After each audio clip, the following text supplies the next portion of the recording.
నువ్వు అన్నది కరెక్టే, కానీ 2027 వరల్డ్ కప్ ని హోస్ట్ చేయబోయేది సౌత్ ఆఫ్రికా, జింబాబ్వే. కాబట్టి ఆ 2 టీమ్స్ డైరెక్ట్ గా క్వాలిఫై అవుతాయి. ఇక మిగిలిన 8 టీమ్సే. ఆ టాప్ 8 టీంలలో మీరు లేరు, గందుకే మీరు సెలెక్ట్ కాలేదు. 2 సార్లు వరల్డ్ కప్ గెలిచిన మేము లాస్ట్ 2 వరల్డ్ కప్లకు డైరెక్ట్ గా సెలెక్ట్ కాకపోయింది. ఒక్కసారి కూడా వరల్డ్ కప్ గెలవని ఆఫ్ఘనిస్తాను, బంగ్లాదేశ్ డైరెక్ట్ గా క్వాలిఫై అవ్వడింది.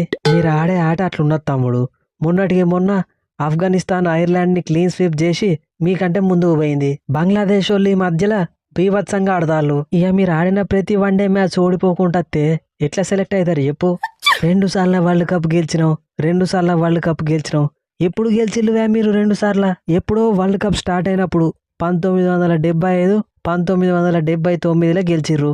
మీరు గెలిచి కూడా 50 సంవత్సరాలు దాటిపోయింది. అదేదో మొన్ననే బ్యాక్ టు బ్యాక్ వరల్డ్ కప్లు గెలిచినట్టు మాట్లాడతాను. గెలుతాం రషీదు, ఖచ్చితంగా గెలుతాం.